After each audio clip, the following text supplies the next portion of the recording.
সবাইকে আন্তরিক শুভেচ্ছা। আজ পর্যায় সারণীর তৃতীয় পর্বে পর্যায় সারণীতে মৌলসমূহের অবস্থান নির্ণয় সম্পর্কে জানব। আমরা পর্যায় সারণীর দ্বিতীয় পর্বে জেনেছি যে পর্যায় সারণীতে প্রত্যেকটি মৌলের একটি নির্দিষ্ট স্থান আছে, অর্থাৎ প্রত্যেকটি মৌলের একটি নির্দিষ্ট পর্যায় ও একটি নির্দিষ্ট গ্রুপ রয়েছে। যেমন লিথিয়াম দ্বিতীয় পর্যায়ের 1 গ্রুপে অবস্থিত, নাইট্রোজেন দ্বিতীয় পর্যায়ের 15 গ্রুপে অবস্থিত, স্ক্যান্ডিয়াম চতুর্থ পর্যায়ের 3 গ্রুপে অবস্থিত। আমরা আরও জেনেছি যে সকল মৌলের বাইরের শক্তিস্তরের ইলেকট্রন বিন্যাস একই রকম সে সকল মৌল একই গ্রুপে অবস্থান করে।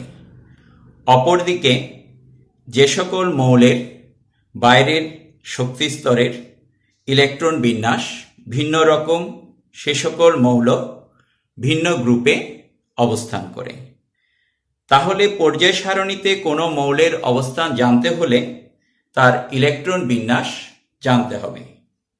আমরা আফবাউ নীতি থেকে জানি ইলেকট্রন নিম্ন শক্তির অরবিটাল থেকে ক্রমান্বয়ে উচ্চ শক্তির অরবিটালে যায়।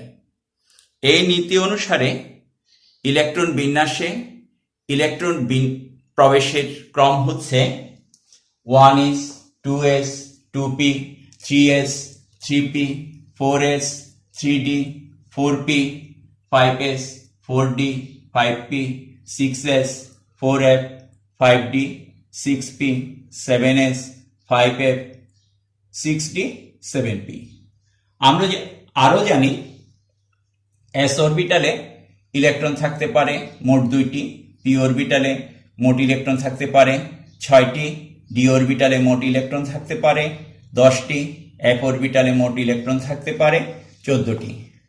এবার আমরা কিছু মৌলের ইলেকট্রন বিন্যাস দেখব। Lithium 1s2, 2s1, nitrogen 1s2, 2s2, 2p3, scandium 1s2, 2s2, 2p6, 3s2,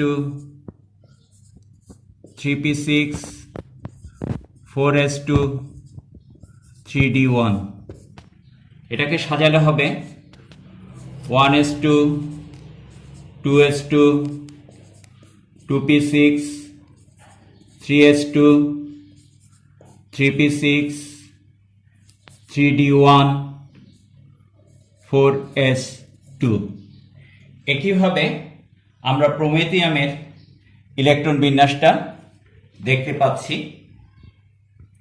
আমরা দেখতে পাচ্ছি যে ইলেকট্রন বিন্যাসে কোনো মৌলের শেষ ইলেকট্রন s অরবিটালে যায়, আবার কোনো মৌলে p অরবিটালে বা d অরবিটালে অথবা f অরবিটালে যায়।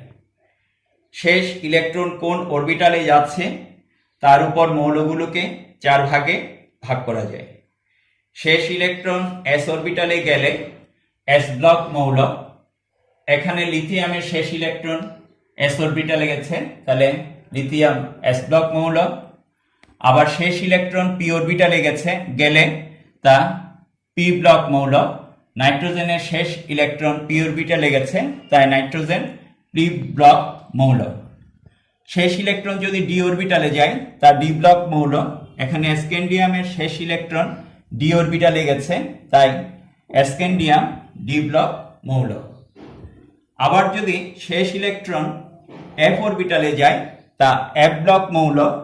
এখানে প্রোমেথিয়ামের শেষ ইলেকট্রন f অরবিটালে গেছে, এই জন্য প্রোমেথিয়াম f ব্লক মৌল। কোন মৌলের ইলেকট্রন বিন্যাসে ইলেকট্রনীয় স্তর মৌলের পর্যায় এবং ব্লক হচ্ছে তার গ্রুপ। কোন মৌলের ইলেকট্রন বিন্যাসে যতটি ইলেকট্রনীয় স্তর থাকে তা হচ্ছে মৌলটির পর্যায়। এখানে লিথিয়ামের ইলেকট্রন বিন্যাসে 2টি ইলেকট্রনীয় স্তর আছে, তাই লিথিয়াম পর্যায় সারণীতে 2 পর্যায়ে অবস্থিত। আবার নাইট্রোজেনের ইলেকট্রন বিন্যাসে 2টি ইলেকট্রনীয় স্তর আছে, তাই নাইট্রোজেনের পর্যায় 2।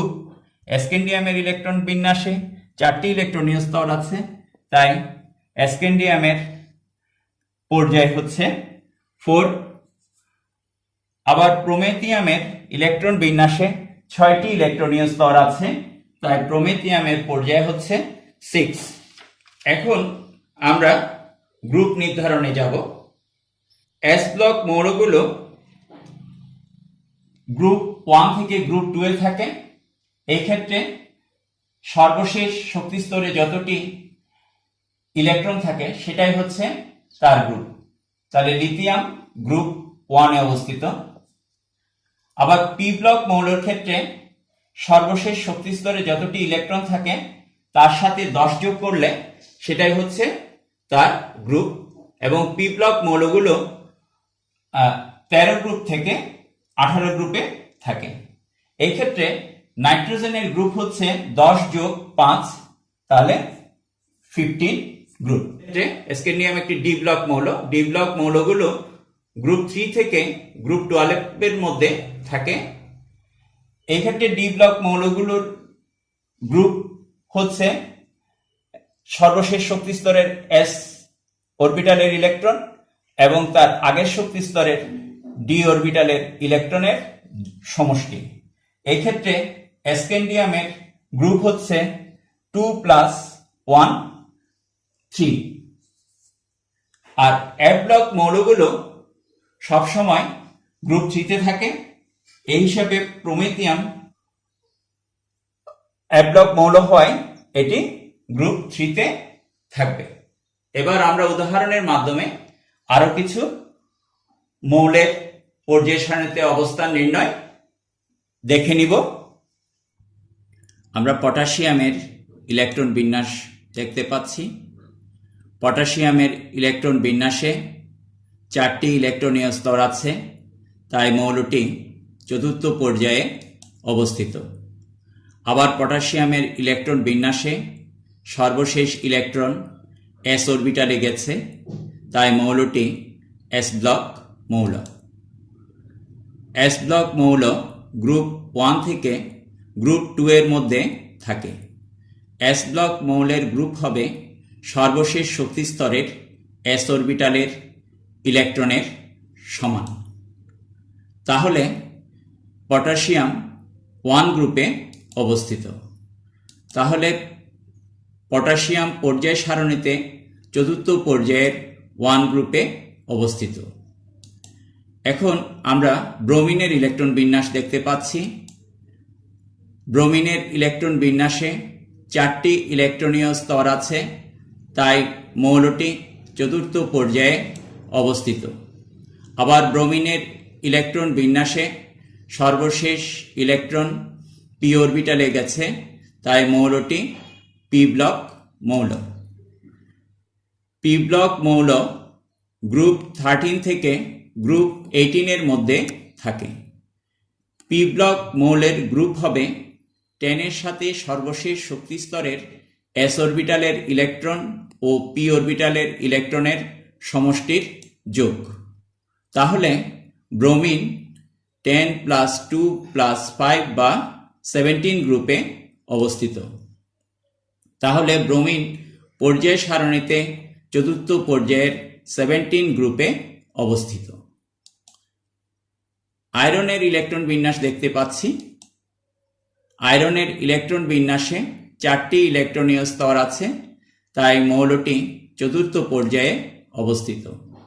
আবার আয়রনের ইলেকট্রন বিন্যাসে সর্বশেষ ইলেকট্রন ডি অরবিটালে গেছে, তাই মৌলটি ডি ব্লক মৌল। ডি ব্লক মৌল গ্রুপ 3 থেকে গ্রুপ 12 এর মধ্যে থাকে। ডি ব্লক মৌলের গ্রুপ হবে সর্বশেষ শক্তি স্তরের এস অরবিটাল ও আগের শক্তি স্তরের ডি অরবিটালের ইলেকট্রনের সমষ্টি। তাহলে আয়রন 2 + 6 বা 8 গ্রুপে অবস্থিত। তাহলে আয়রন পর্যায় সারণীতে চতুর্থ পর্যায়ের 8 গ্রুপে অবস্থিত। আমরা প্রাসিওডিয়ামের ইলেকট্রন বিন্যাস দেখতে পাচ্ছি। প্রাসিওডিয়ামের ইলেকট্রন বিন্যাসে 6টি ইলেকট্রনীয় স্তর আছে, তাই মৌলটি ষষ্ঠ পর্যায়ে অবস্থিত।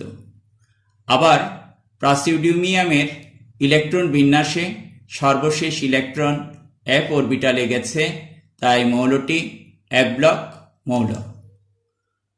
f ব্লক মৌল গ্রুপ 3-তে অবস্থিত। তাহলে প্রাসিওডিয়াম f ব্লক মৌল হওয়ায় 3 গ্রুপে অবস্থিত। তাহলে প্রাসিওডিয়াম পর্যায় সারণীতে ষষ্ঠ পর্যায়ের 3 গ্রুপে অবস্থিত। আমরা দেখতে পাচ্ছি যে প্রত্যেকটি মৌল তার ইলেকট্রনীয় স্তর ও ব্লক মেনে একটি নির্দিষ্ট পর্যায় ও গ্রুপে যায়, কিন্তু হিলিয়ামের ক্ষেত্রে আমরা ব্যতিক্রম দেখতে পাই। হিলিয়ামের ইলেকট্রন বিন্যাস 1s2। ইলেকট্রন বিন্যাস অনুসারে পর্যায় সারণীতে প্রথম পর্যায়ের গ্রুপ 2-তে হিলিয়ামের অবস্থান হওয়ার কথা, কিন্তু গ্রুপ 2 এর মৌলসমূহ তীব্র ধনাত্মক। অপরদিকে হিলিয়াম একটি নিষ্ক্রিয় গ্যাস। এর ধর্ম অন্যান্য নিষ্ক্রিয় গ্যাস নিয়ন, আর্গন, ক্রিপ্টন, জ্যানন, রেডন ইত্যাদির সাথে মিলে যায়। তাই হিলিয়ামকে অন্যান্য নিষ্ক্রিয় গ্যাসসমূহের সাথে গ্রুপ 18-এ স্থান দেওয়া হয়। শেষ করছি একটি লিমিরিক দিয়ে। পর্যায় সারণীতে 7 সারি শুয়ে গায়, 18টি শ্রেণী তার নেচে গান গেয়ে যায়। স্তর বলে পর্যায়, ব্লক বলে শ্রেণী আয়। শুধু নিষ্ক্রিয় হিলিয়াম মানে না ব্লক 18-তে যায়। আজ এই পর্যন্ত।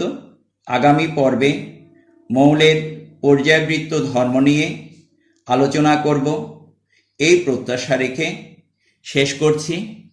সবাইকে ধন্যবাদ।